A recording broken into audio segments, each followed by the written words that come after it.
It are important to have conversations with you that are acceptable to you, that are going to, by your own efforts, lead you to a place of actualizing everything that you have become aware of.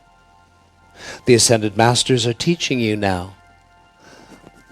Only through the heart of the mother, will you come to know the mind of the Father in a way that it becomes actualized. Now I'll say it different. In a way that it becomes physical. Because that is what it's all about.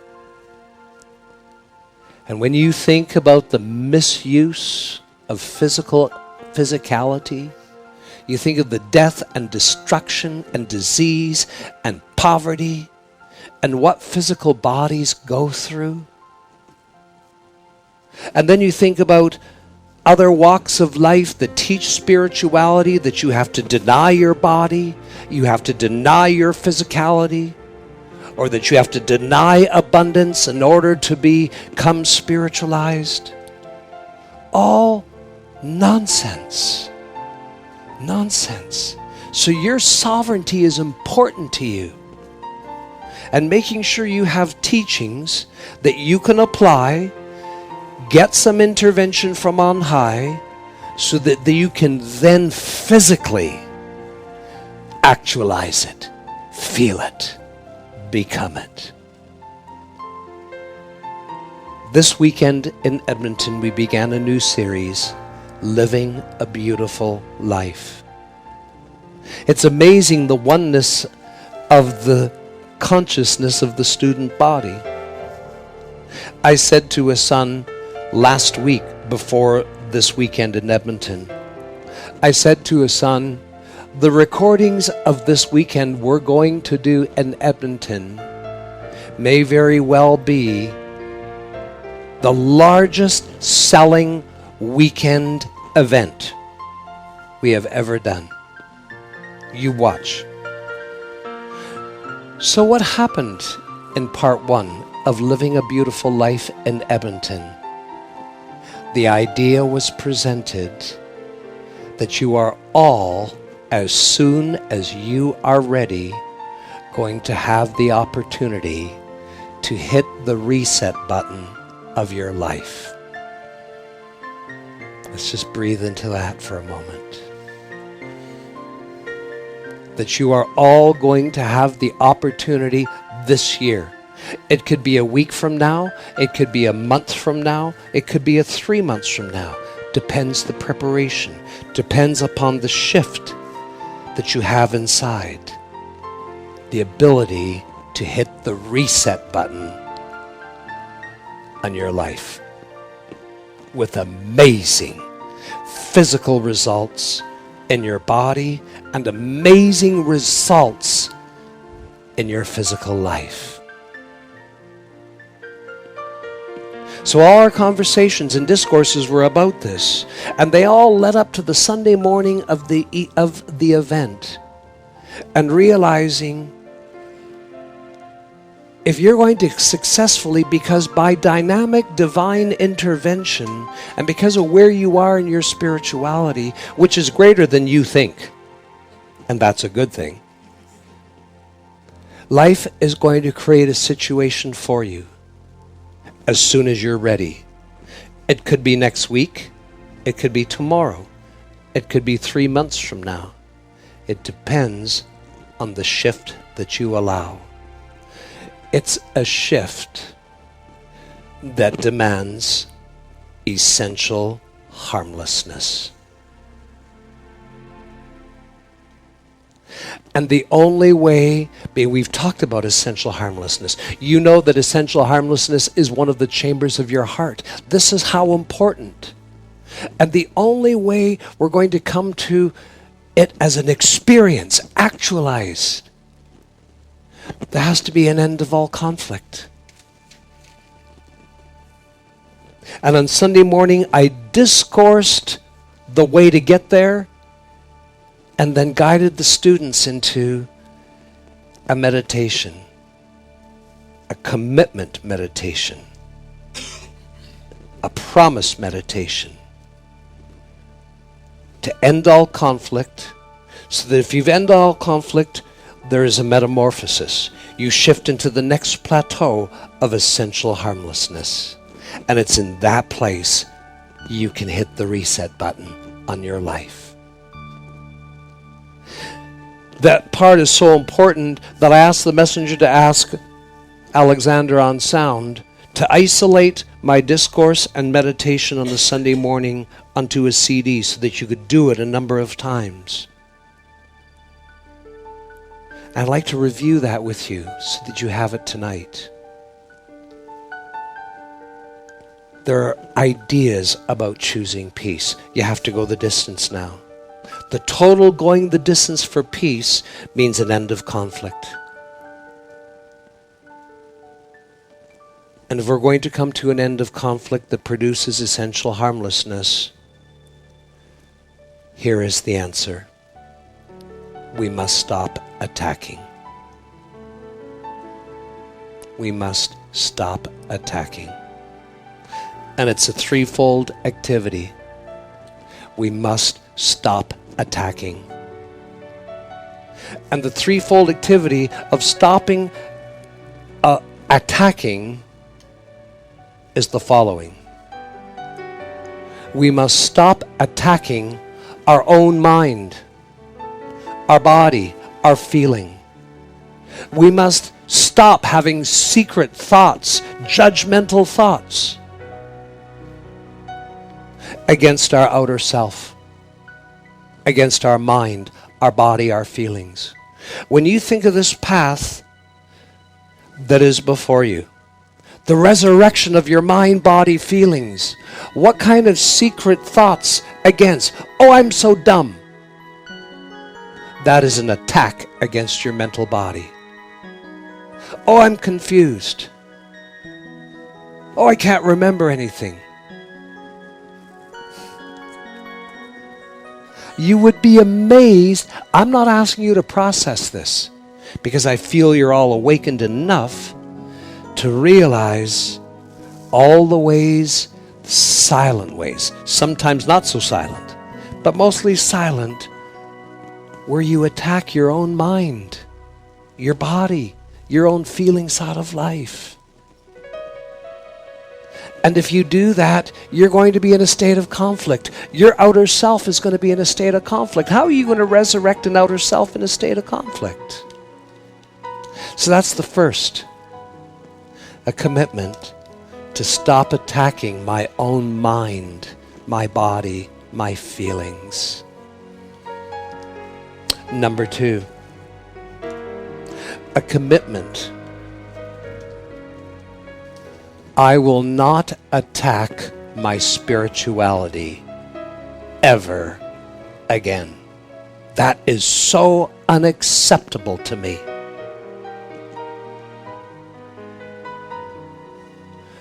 You are in a state of evolution of becoming your spiritual self. And in a state of becoming, you're going to have some moments of victories and you're going to have some moments of failure. You're going to have moments where it just seems to be so overwhelming. Oh, this stuff doesn't work. Boom, you just attacked your spirituality. There's no presence of God in my heart. Boom, you just attacked your spirituality.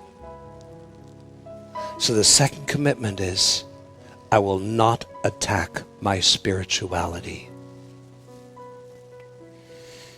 And the third is a commitment to never attack another person. Mentally, emotionally. The physical is obvious.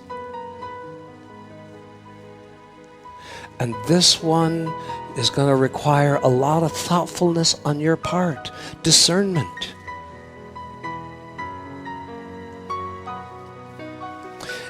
If you go up to someone that you don't have an established form of relationship, if you go up to someone that you don't have an established form of communication, in other words, if you have a spouse, You can banter back and forth because you have an established structure, relationship there, right?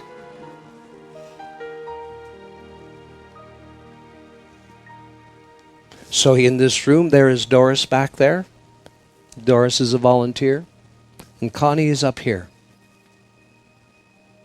They are aware of each other. They know each other as fellow students. But there's not an established friendship relationship in terms of being out there, yes? So I have a question for you. Connie is quite enlightened. And in a moment of thoughtfulness, Connie might become aware. In just observing Doris, Connie might become aware of something that would really help Doris. Or maybe she thinks she has a message from her that just came forth. If Connie goes over to Doris and just says to her what she thinks Doris needs to hear, do you think that's constructive? Good, you're awake. But a lot of people do it, thinking they're meaning well. Going up and giving unsolicited mentoring, unsolicited advice. If you feel something really strong has come up, you can go to a person, I'm getting a strong feeling to say something to you, but I really need to have your permission. And whether it has some validity to it, that's up to you. If it doesn't have any validity to it, just leave it in the garbage can. That would be the right. But if you get a strong prompting and you just go up to the person and tell them the prompting, let's say it severely, you have attacked them. You have literally attacked them.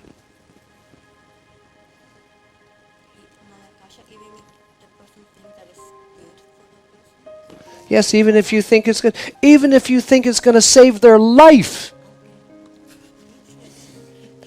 You can go up in the person and say, I have such a strong feeling about something. Can I share it with you? And then to support the person by saying, if it means nothing to you, just chuck it. But if the person says no, then you need to zip it and not take it personal, right? And not form a judgment that person isn't in a place where they could step up and hear something. See all the neutrality you have to be in with that? Isn't that amazing? But it's something that, I don't consider you in the New Age. I consider you on a very powerful spiritual path. So I will say, I will not release names. A few weeks ago, somewhere in North America, there was a rose. Well, that's another name we call each of you, and you each refer often to yourselves as roses. But this one rose had a thorn on it. And this one rose chose to be a thorn in the life of another rose, which sent that other rose into such deep, painful place. How could a rose do this to me? So anyway, the third part of this commitment is I will not attack another person. Because you see, precious hearts, there's a big thing coming up. You're looking after your mind and your feelings. The resurrection of your physical body is coming in these next 3 years. Your voice box is going to be 1,000% more important to you than it is today. And the Word became flesh. God spoke through the Word and it became reality. There's got to be a place where your words are precious. Do you think these ancient magicians who had powers of sacred alchemy, and they could go to a side of a mountain and speak abracadabra or some magical words, and a door opened in the mountain that did not exist a moment before? Do you think that that master would be a person who would be careless with their words? Not a chance. So part of this next resurrection of these next 3 years is really empowering your voice center, empowering this very electronic center that is the voice. And so all things are moving together simultaneously. So whether it's mentally, emotionally, or whether you speak it out, it's a commitment. So I encourage you to think about this. We can talk about essential harmlessness. We can even choose it. But we must understand essential harmlessness is an absence of conflict. And we'll never get to a place of being an absence of conflict as long as we're attacking. And these 3 areas will cover. It will cover so many of the smaller details where sometimes attack happens. It's a choice. It's a choice. And if you get the recordings, you can take the meditation guided journey into the center of your being, the very center of your being, where you make that choice. I will never, to the best of my ability, attack my mind, my body, my feeling side of life again. To the best of my ability, I will never attack my spirituality. And to the best of my ability, I will never attack another person. See, I could have chosen all sorts of obvious examples of attacking another person, but I feel you're already enlightened and know those. So I chose an example of what might not be so obvious. Do you understand? But we're moving somewhere here. What is it that we're hooking into? Through the heart of the mother, we will find, discover, and experience the mind of the Father. Your feelings are that's where you open the door to the heart of the mother. Next is your own physical heart, your spiritual heart. But all the things that work together. Your tone and your voice becomes so important within 9 months from now. If you raise your voice against someone, if there is aggression in the tone of your voice, you will have to come face to face that you are going through your own initiation of facing your own unresolved issues against the mother presence. If we can get so upset and it impacts the tone of our voice at another, that upsetness in our feeling, the mother from on high stands with the Father. And the Father and Mother are perfectly unified in your God self. In the human outer self, it's not. That's the journey towards that.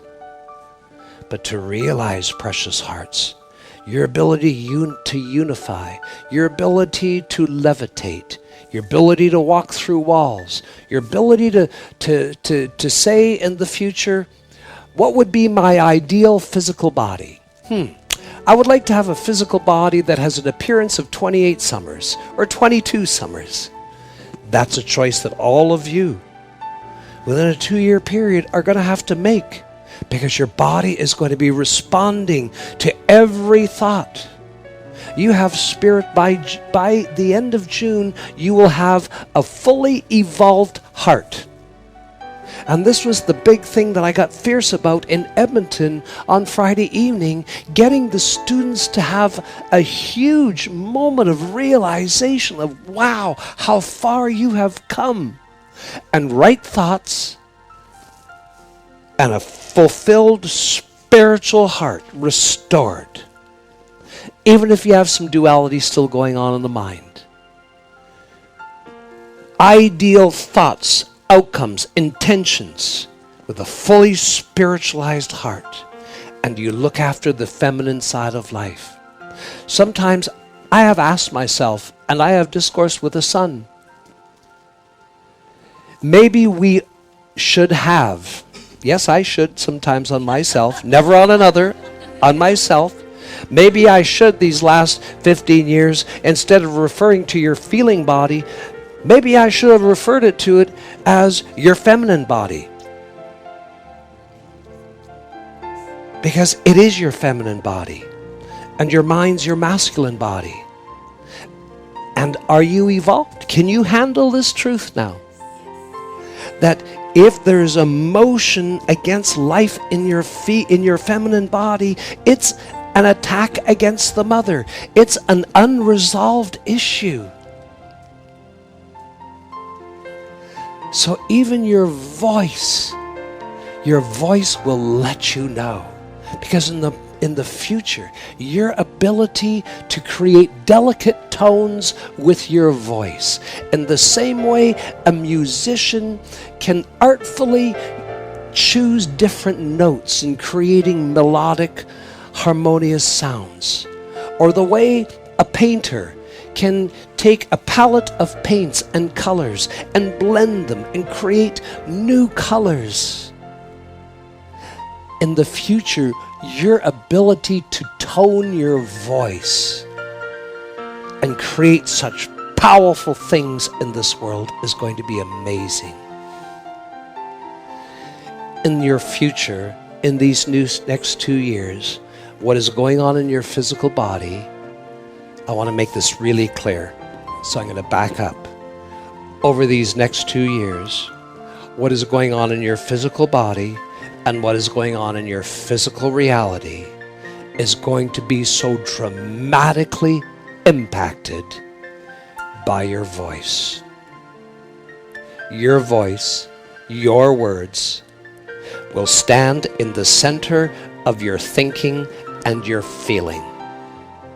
And your power that you can release the sword Excalibur. Where are you? Here you are. Here you are. The threefold flames at the center of your chest. To the left, the pink. From the center, the gold. The blue to the right. They form at the base. And rising out of your golden flame is the electronic pattern of the sword Excalibur, the gift from the great ascended master El Morya. Former embodiment, Arthur. So he gifted this to students at Conclave. It's an there's not an actual atomic sword in there. It's the electronic pattern and the shape of the sword. You've all been gifted it now. And it's to rise right into the throat center. That electronic pattern is charged with the power of command. And so, precious heart, if I come into your world, and if a dark force comes at me, a sinister force, and that comes at me, and I turn to that sinister force, that appearance, and I say, silence! You would be wrong to think that I was angry. Fierce, maybe. Releasing the power of command through the voice, stopping that destructive individual who is allowing the sinister force to act through them. Just the power of command. Silence! Does not mean you're angry. It means you are releasing the power of command through your voice.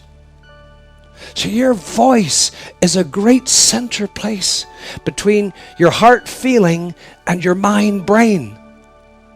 and your ability to articulate your voice, speak truth, command life. Mighty I am presence, mighty God of my life, charge my mind with your endless light, powerful decrees. These next 2 years, your ability to articulate sound that is sometimes so gentle and so loving, and other times requires the power of command that can sound fierce, no nonsense. Whatever is required is going to have more impact on your physical body and your physical reality than any other single activity. Did you hear that, precious hearts? In the great harmonizing, because this is the year of harmonizing your mental and emotional. That harmony is critical, because through the harmony of the heart, the mother, you will find the mind of the Father. And then you'll have to give it voice and expression. And your voice and expression is what's going to impact everything going on in your physical bodies and your physical realities more than any other single activity in these next 2 years. God bless you. God bless you. So do you see, to advance towards these realizations, actualizations, to hit the reset button on your life, which is just a beautiful thing. We have to finish up these pieces. We have to move towards that essential harmlessness, the absence of conflict, and it is a choice. Everything always was a choice. Once the choice is made, it's no longer a choice. It's what you do. You show up. God bless you. I thank you.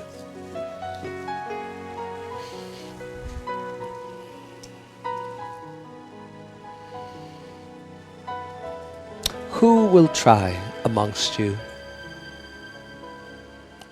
to contemplate this concept? We are all one, and it's in consciousness that we are one.